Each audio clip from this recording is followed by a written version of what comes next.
Hey guys, welcome to my channel where I share stories where some will make you laugh, some may make you cry, some may make you downright judge me, but who cares? As long as you are gaining some valuable lessons that'll help you in your life's journey. Welcome to Unscripted.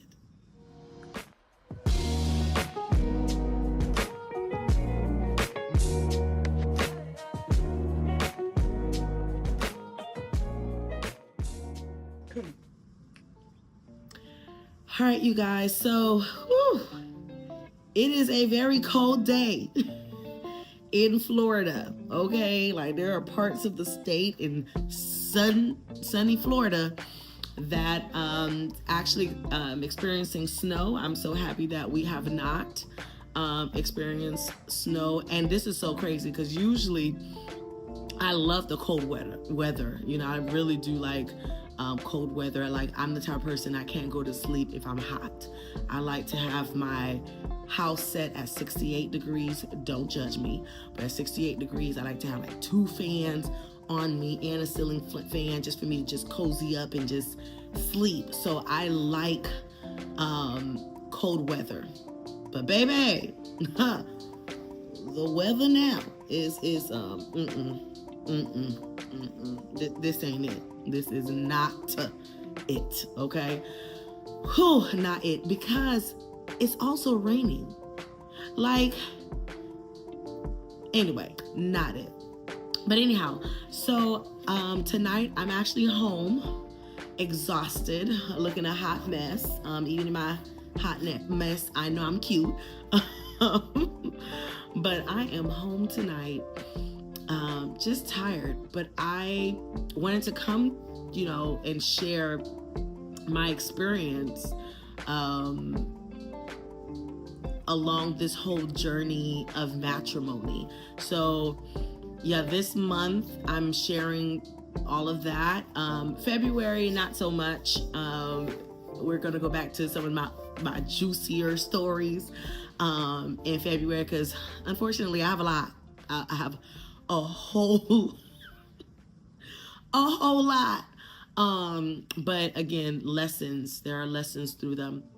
But, with me being engaged, it is such a joyous season. But baby, let me tell you, there has been some challenging moments. And the majority of them have come through premarital counseling. So, I past couple of weeks, I've talked to you about how we've met, how we became friends, how we started dating, all the way to the proposal. Then I talked about from the proposal to the announcements, because we had 2 announcements. We had to present ourselves to 2 churches and so forth. So going through that journey and all the shenanigans behind that. But before we decided to get engaged, we knew that we wanted to be married to each other. We actually knew that early on, which was quite interesting considering that we both come from very traumatic or having had very traumatic experiences in relationships, which is next week's episode. Because so my traumatic experiences, listen, if y'all saw last season episodes, y'all know a little bit, but there were more. But he also experienced a few things that were quite traumatic that kind of shaped his mindset in terms of relationships and in terms of women, if I'm going to be quite honest with you. But we had to work through all of that. And so before we even were engaged, we had what we called the pre-engagement counseling sessions. And what we did was we went to our spiritual mother. If you watch the Mother's Love episode, that's her, the bishop's wife, right? So we went to her, and at first it was just to introduce introduce her to him. I just want them to know each other and so forth. She is like my mom. So I go to her for advice and so forth. And considering that I have not had a great track record in terms of relationships, I'm like, I need you to do you, because she will drill you, okay? And she's not with the nonsense. And so what was just supposed to be an introduction ended up being four sessions of just goodness. Okay, some of the things that she had us do, and again, some of the things, advice that she gave was just case by case. She's like, oh, okay, you guys want to get married? Wonderful, that's wonderful. I'm going to give you a few homework assignments. So we had our session, asked us several questions, drilled him, the first person to ever make him actually sweat. Because anytime I introduced him to somebody, they were just so impressed. Oh, he's so mature, he's charming, he's wise, he's this and that, all great things. And he truly is. But I needed somebody to be like, nah, hold up. Nah. Let's delve a little deeper into who you are as a person. And my mom, my spiritual mama, oh, she did that. Straight up, first question she asked, what attracted you to her? What about her, that you found attractive? And so, he gave the biblical, well, she's a woman of God, and so forth. She's like, okay, stop. Listen, you're not impressing me. It is going to be very difficult for you to impress me. I've been married for 40 plus years. Like, it's going to be just very difficult for you to impress me. I've heard it all. Counseled hundreds of couples. I want you to tell me straight up, what about her were you attracted to? That set the tone of our counseling sessions. And so it was really good. It was really good. Couple things that she had us do. She said, talk about your wedding. Usually she doesn't encourage you to do that. But she's like, no, talk about your wedding. Because she wanted us to get a reality check in terms of planning weddings. That led us to understand that our focus should not necessarily be the wedding. Now, we want a nice wedding, we want a nice experience and so forth, but she's like, go ahead and plan, come back to me with budget and all that other good stuff. All right, you got that? Wonderful. Here's your next assignment. What are your objectives? What are your individual objectives and what are your collective objectives? What are you hoping to accomplish within this marriage? Never thought of that. What are you hoping to accomplish within this marriage? How can you support one another? What are you both bringing to the table? I own a home, and we decided we're going to live in this home for maybe about 2 years before we get a larger place. So I'm used to being alone. I'm used to being by myself. And so she's like, well, I want him to go through your house and see how is he going to pretty much move in. How is that transition going to go? And I was like, I'm like, okay, no problem. She knew exactly what she was doing, because when he came to the house and he was like, first place he went to, he's like, well, let's look at the office. Well, because of course he wants to establish his business here. He wants to achieve several things and so forth. So that experience caused me a lot of anxiety that I didn't know that I would have. It gave me the reality check that, hey, someone would be invading my space and I value my space. So it caused for me to just mentally, emotionally, even physically get ready for someone to be in my space.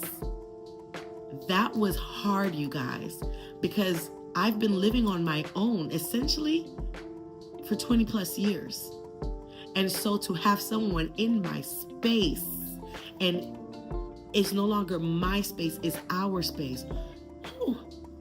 so we had to navigate through that just through pre-engagement. Okay, so we had to navigate through our objectives pre-engagement, our budget pre-engagement, because let's say if one of you guys are not working well, that person that's not working, what is your expectation? So is it that if I know that, let's say in this scenario, or let's put this scenario out there. Let's say if my fiance was making, I don't know, $70,000 a year, but my taste and things that I like, and I choose not to work, and my taste is really conducive to someone with a budget or income of $125,000 a year. Is that fair? Is that fair? Should I scale back in terms of what I want, in terms of how I want to live? Or should he essentially find another job or make plans in terms of how to actually make money? That was actually a discussion, or the types of discussion that we had to have. So doing a budget was actually important even before, I was shocked, even before premarital counseling. In this scenario. So it may be different, from couple to couple, right? I'm sure when she gives advice, she's looking at the situation and she's like, hey, here's what you should consider. And so that was really, really good. I mean, we talked about so many other things, past relationships. No. Like he and I, because we were so comfortable, because we were friends, he knew a lot of history. I knew a lot of history. And it's good to actually know history, but with purpose. Because here's what was starting to happen, unbeknownst to us, until we're realizing, why are we arguing over people that don't even exist in our world anymore? What was happening was we started making comparison. Bottom line, we started comparing each other to our exes. Or what we would do is we would make a comment in the negative about our exes to make a point to each other that, hey, you're doing what they did. Whoa, like arguments. And so we had to kind of discuss that, right? We did talk a little bit about sex, not too much, but in the sense of past traumas. So I have had some traumatic experiences. And so even though we're reserving ourselves to marriage, even certain touches, I had to get comfortable. Like, just sometime a stroke or of my arms, or I just had to be comfortable. But I needed to have that conversation with him in terms of why he has to go at my pace in certain things with certain things. So we had to have those conversations, and it's good to have those conversations even before engagement if you are serious about, hey, lifelong. Because again, even before we're engaged, we knew that we wanted to be married to each other. And so she really opened our eyes to certain things. And it's really, like I was saying before, it's really important to have those conversations, because some of those things could be deal breakers. Some of those things you may not want to put up with, and you have that right. So you knowing ahead of time as opposed to much later, because there's so much that we're going to have to learn about each other when we're together, it's good to actually address some of those things. Another thing that she really, when I tell you she put her foot down, she told him one day, we went to, we had our session with her, and she started to cry. And my mom is not a crier, so whenever she cries, it does hurt my heart. Hey guys, so we're taking a moment, a break from Unscripted so that we can talk about something. Have you actually subscribed to my channel? Now, listen, don't come up in here getting all this juicy information, getting all these wonderful lessons, and you are not liking and subscribing to my channel. And by the way, you can also share the link to this channel. Let's get the word out about Unscripted.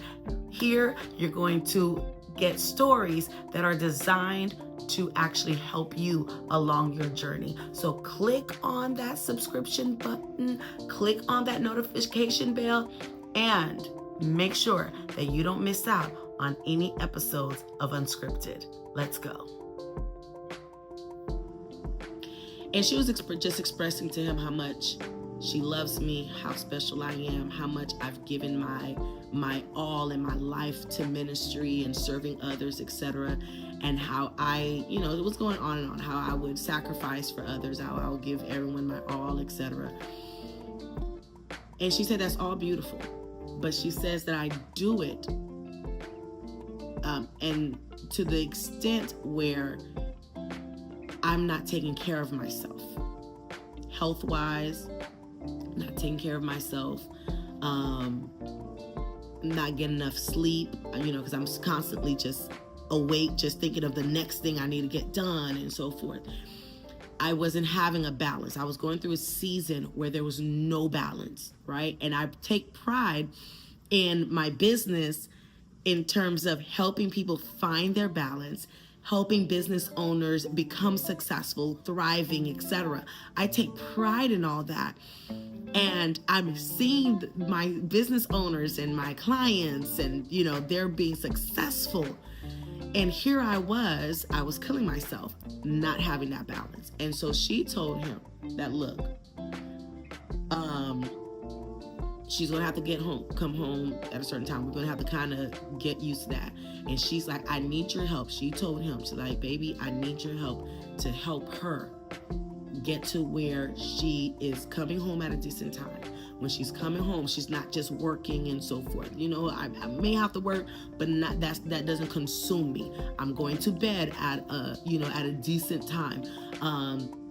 We'll eventually start working out and all that other good stuff. So she's wanting me to actually take care of myself. And she said, if she does not shape up within the next 2 weeks, I'm going to tell you, run. Do not marry her. Listen, y'all, when I tell you that was a wake-up call, I was so stunned. When I tell you I was so stunned, I was like, no, this lady did not just tell him not to marry me if I don't get myself together. And mind you, she's saying this crying. She's in tears. And at that moment, before then, I was like, oh, mommy. In my mind, I'm like, oh, mom, don't cry. But when she said, look, bro, I'm going to tell you, don't marry her, I didn't care about her tears, y'all. I did not care about her tears at all. I was like, hold on. Mayday, timeout, flag on the play. Like, wait a minute. What? But that it was needed. It was necessary. That was one of the advices that I received from her, that I'm like, Ann, you have got to take care of yourself. And that was so important even for him, because he's like, babe, I want you to live. I want you to live a long life. And if you're stressing, if you're not having a balance, if you're not sleeping enough, it just those things, small things will make a world of a difference. He's like, I'm going to lose you before I can have you. And so, he was a little bit more suave than that. But I was just like, okay. So that was pre-engagement counseling. Now we've had a few premarital counseling. So since we've been engaged, we've had two sessions. We're about to have another one next week. Woo. And baby, let me tell you something. The first thing that our pastor said, first lesson, keep your family out. keep your family out of your business. This is your marriage. Keep your family out of your business. Keep others out of your business. And for a myriad of reasons. Sorry, I'm telling you, it's late. I'm tired. It's cold. Anyhow, so my bad. But that was one of the first lesson. The next thing that he talked about: men and women are different. We think differently. We behave differently. We could be both strong-minded because my fiance and I, we are very much strong-minded, very much opinionated. But we think different. We process things differently. I, for instance, like to move at a fast pace. He likes to take his time. And that gets on my nerves. I'm like, babe, we got these things to do. Like, what are you doing? And he's like, you need to calm all the way down. Like, we gonna get it done. So we think different. We do. Our outlook in life is also different. He's male, I'm female. We're just different. And so how do we make that work? So that was a really, really good conversation. We talked about our roles in the relationship, our roles in the home, right? One thing that I was very scared of was that he would be a little bit misogynistic, and perhaps not the best word, but be the type that would say, oh no, you're supposed to be barefoot and pregnant in the kitchen. Barefoot and pregnant in the kitchen. I'm like, that's not how I was raised. My dad and my mama, they were partners. They were partners. My dad was the head of the house. My mom made sure that we understood that he's the head of the house. But when it came to cleaning, my dad had no problem cleaning. My dad for sure didn't have no problem cooking. That man knew how to cook, right? My dad would be the type of person that wake up, cook breakfast for my mom, right? He'll make sure the kids are good too. But for my mom, right? That was what I was accustomed to. Things within the home separated. They were really, really partners. So their goals, their objectives, all of that, they had shared goals. They worked together.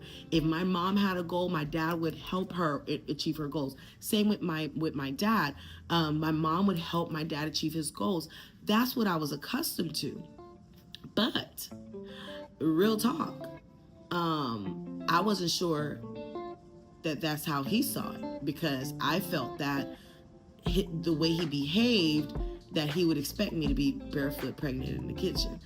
And while I don't mind cooking, I don't mind cleaning, I love a clean home, I don't mind cooking at all, love it, I also work.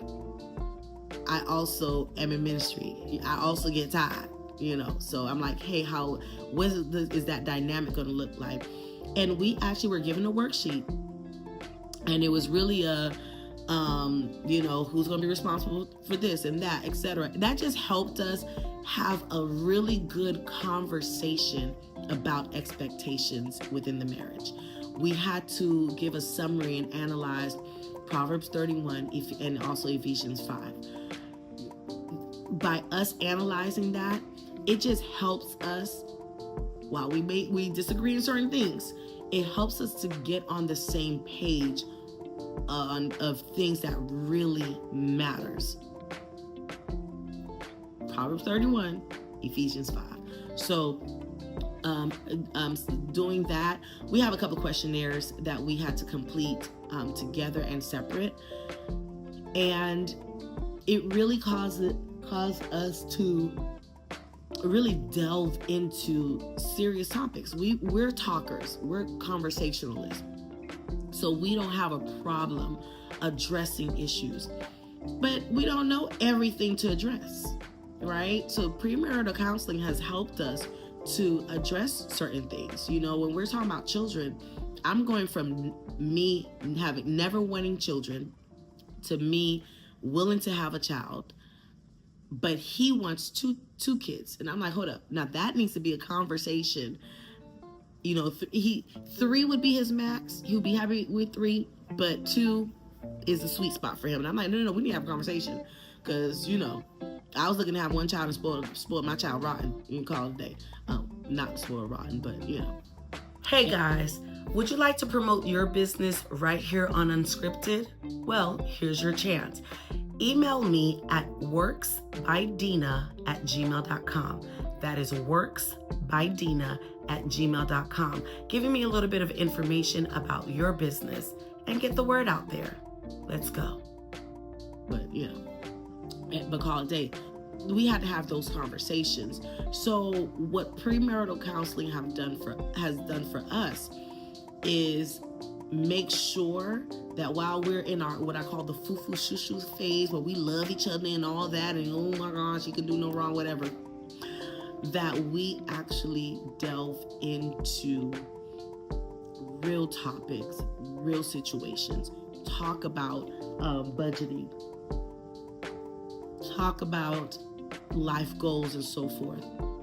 But what I especially loved about our journey is that we did not wait until we were engaged. Because we knew where we wanted to end up, we're like, hey, let's learn now. But we have to be careful, right? We have to be careful because we can't take everyone's suggestion. Because one thing I have learned in being engaged, everybody have a million and one suggestions for me and advice rather for me. And I'm like, there's no way I can do everything. First of all, some of your advices contradict each other. Let's start there. And secondly, I'm not going to remember all of that. I do remember principles that can be applied to every facet of our lives, i.e. my pastor in our first counseling session said, hey, everything should be supported by the word of God. When in doubt, seek God. When in doubt, seek God. That's how I can sum it up. And so it has been a really good journey with that. I would strongly encourage if you're a person of faith and you are in a relationship, even if you're not engaged, even if you're not married, it is good to have some sound counseling. It is very good because you can easily be blinded by the excitement of being in the relationship that you may be missing some red flags. You may be missing some very strong things even about yourself that you have to work on. You don't want to be in that position because everyone tells me marriage is hard. That's the one thing, oh my gosh, I keep hearing marriage is hard. So you don't want to add to that. So he and I already know, hey, for conflict resolution method is going to be very important because again, we're both opinionated, we're strong-minded. What I also learned is that despite all that, we have no problem apologizing to each other, still loving each other, even when we know that what we said stung. We still follow up with it with some type of acknowledgement, some type of encouragement, some type of affirmation with each other, because we want to get our feelings out. We want to express ourselves, but we also want to make it clear that, hey, we're saying this in love, and so that we can actually improve and do better. So counseling sessions, don't wait till you're married or about to get married. Don't wait. Do it early on as much as possible. Of course, there may be some things that you may not discuss when you're dating, that you would probably be counseled in. I don't know what's up with me. That you'll probably be counseled in during the premarital counseling sessions. But have someone objective, someone that you look up to, someone who is a model of what you want to be. Have that person counsel you as much as possible. And also, it would be great if that person is also your accountability partner. That's just another great thing. So yeah, I'm enjoying, honestly, this whole journey with my man Ismael. Not Ishmael, but Ismael. But I am enjoying learning him. And what I've been told and advised is that I will always learn something new about him. And I am looking forward to learning something new about him every day. What I would like for you guys to do is in the comment section, share, if you're married, share an advice. We would love to get your advice, and we'll see if it's something that we would want to apply in our lives. But let me know what has worked and what has not worked for you, and what advice would you have for newlyweds. All right, so thank you for watching this week's episode. Be sure to subscribe to my channel. You guys, subscribe to my channel. Turn on the notification bell so that you don't miss out on any upcoming episodes. Share this link to your friends. I appreciate the support that I've received so far. Let's keep it up, you guys. Let's keep the momentum going. I really do love and appreciate you guys. Until next week, deuces.